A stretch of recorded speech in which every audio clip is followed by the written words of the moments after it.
இன்று சட்டசபையில் அதிமுக பேட்ஜ் அணிஞ்சு வந்திருக்காங்க. சட்டையில் பேட்ஜ். யார் அந்த தியாகி? ஸ்டாலினுக்கு ஒரே பட்டு கோவம் வந்துருச்சு. தியாகினாலே கோவம் வந்துடும்ல.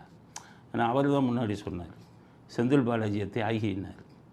தெரியாமல் வாய விட்டார். அப்போவே நினச்சேன், என்னடா செந்தில் பாலாஜி தியாகினா அப்போ என்ன அர்த்தம்? இவர் தான் குற்றவாளின்னு அர்த்தம்ல. இப்படி ஒரு பொறுப்பு இல்லாமல் பேசுகிறாரு, விஷயம் தெரியாமல் நினச்சோம்.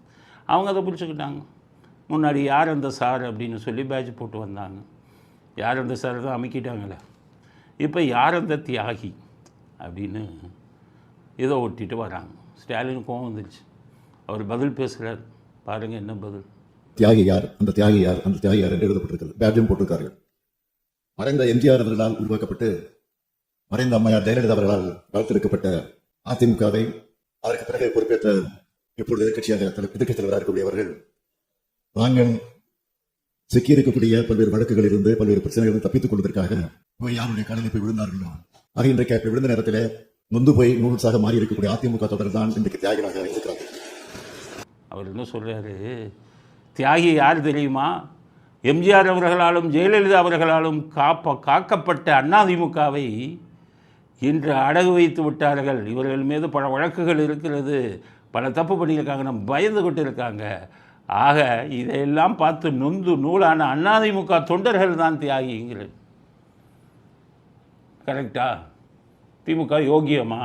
அதிமுக தொண்டர்கள் தியாகிகளே சொல்கிறீங்கல்ல. உங்கள் திமுக யோகியமா? உங்கள் திமுகவில் யார் யார் தியாகி நான் சொல்லட்டுமா? ஒவ்வொரு மந்திரியும் அடிக்கும் கொள்ளையில் ஸ்டாலின் குடும்பத்திற்கு இவ்வளவு சதவீத பங்கு, கட்சிக்கு இவ்வளவு சதவீத பங்கு என்று கராராக ஒவ்வொருத்தருக்கும் லஞ்சம் வாங்கி கொண்டிருக்கிறீர்களே. உங்கள் மந்திரிங்க பூரா தியாகிகள்.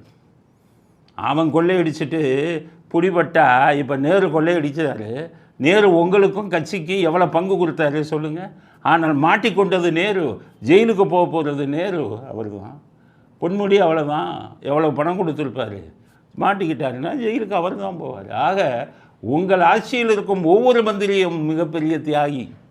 அடுத்தது உங்கள் தொண்டர்கள் அதை விட தியாகி. பாவம், கொடியேற்றுறவன் அவன், எலெக்ஷன் டைமில் போய் வீடு வீடுக்கு போய் ஓட்டு கேட்குறவன் அவன், கள்ள ஓட்டு போடுறவன் அவன், ரவுடித்தனம் பண்ணி அதிமுகவுக்கு விழுகக்கூடிய ஓட்டுக்கள் எங்கே இருக்கோங்க ரவுடித்தனம் பண்ணி அவங்கள வரவிடாமல், ஓட்டு போட வரவிடாமல் பண்ணுறவன் அவன், வாக்காளர் பட்டியலிருந்து அதிமுகவுக்கு எதிர்க்கட்சிக்கும் இருக்கும் வாக்குகளை எல்லாம், வாக்காளர்களை எல்லாம் அழித்து விட்டு ஃப்ராடு பண்ணுறவன் அவன். ஆனால் 1,76,000 கோடியை கொள்ளையடித்து உலகமகா கோடீஸ்வரர்களானது உங்கள் குடும்பம். அப்போ உண்மையான தியாகி யார்? உங்கள் திமுக தொண்டன் தான். நீங்கள் கொள்ளையடிக்கிறத வேடிக்கை பார்த்து உயிரை கொடுத்து கொண்டிருக்கிறானே திமுக தொண்டன், அவன்தான் உண்மையான தியாகி. அதிமுக வச்சு சண்டை போடுறத பார்க்குறான். இவன் வயிறு எரியிறான். பாவிங்களா, 1,76,000 கோடியை கொள்ளையடிச்சிட்டிங்க, நான் தான் போஸ்டர் ஓட்டுறேன், நான் தான் கள்ள ஓட்டு போடுறேன்னு ஒவ்வொரு திமுக காரனும் புலம்பிக் கொண்டு இருக்கிறார். அதனால் எங்களை பொறுத்தவரை திமுக தொண்டனும் திமுக மந்திரிகளும் தான் உண்மையான தியாகி அப்படிங்கிற கருத்தையும் பதிவு செய்ய விரும்புகிறேன். அடுத்தது, கம்யூனிஸ்ட் மாநாட்டில் போய் இந்த வெற்றிமாறனும் ஆரி செல்வராஜும் போய் கலந்துருக்கோம். இவங்க உண்மையான கம்யூனிஸ்டா? 2 பேரும் ஜாதி வெளியர்கள். ஜாதி வெளியை தூண்டக்கூடிய படத்தை தான் எடுப்பாங்க. ரஞ்சித்தை பாராட்டுறேன். ரஞ்சித்தை நான் ஜாதி வெளியப்பா, நான் ஒன்றும் கம்யூனிஸ்ட் இல்லைன்னு போவார். ஆனால் அந்த 2 பேரும் ஏன் போயிட்டாங்கன்னா, ஜாதி வெளியில் படத்தை எடுத்துட்டான். இந்த குரூப்பு எல்லாம் காரி காரி துப்புறான். வர்ற படம் இனி ஓடாது. ஆஹா, நமக்கு ஜாதி முத்திரை வந்துடுமோ, பயந்துக்கிட்டு நமக்கு கம்யூனிஸ்ட் முத்திரையை குத்திக்கலாம் அப்படிங்கிறதுக்காக 2 பேரும் போயிருக்காங்க கம்யூனிஸ்ட்டுக்கு. கம்யூனிஸ்டம்னா கம்யூனிஸ்டத்துக்கு வேதாந்தம் என்ன தெரியுது? அது கம்யூனிஸ்டோட வேதாந்தம் தெரியுமா அந்த 2 பேர்த்துக்கும்?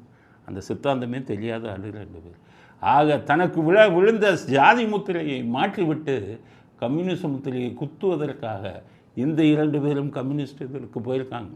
இந்த 2 பேரும் உண்மையிலேயே திமுகவின் அடிவருடுகள். இங்கே பார்த்தீங்கன்னா, நாளைக்கு திமுகவோட கூட்டணி கட்சி கம்யூனிஸ்ட்னு போகிறாங்கல்ல, நாளைக்கு கம்யூனிஸ்ட் கட்சி திமுகவை விட்டு பிரிந்தாலும் இவங்க திமுகவில் தான் இருப்பாங்க. ஏன்னு கேட்டிங்கன்னா, சுயநலம். படத்தை எடுக்கிறாங்க, ரிலீஸ் பண்ணுறதுனா உதயநிதி இல்லாமல் பண்ண முடியாது. ஆக உதயநிதியின் காலில் விழுந்து கிடக்கிறவங்க இவங்க. உதயநிதி எது பண்ணால் திமுக முத்திரை வந்துடும், ஜாதி இதை எடுத்துடும், ஜாதி முத்திரை வந்துடும்ங்கிறதுக்காக புதிய அவதாரம் எடுத்து கம்யூனிஸ்ட் இதுக்கு போய் கம்யூனிஸ்ட் முத்திரையை குத்திருக்காங்க. மக்கள் யாரும் நம்பாதீங்க, இவர்கள் 2 பேரும் ஜாதி வழியில் படம் எடுப்பவர்கள், புரிஞ்சுக்கங்க. திமுகவின் உதயநிதி காலில் விழுந்து கிடக்கும் அடிவருடிகள் இவங்க.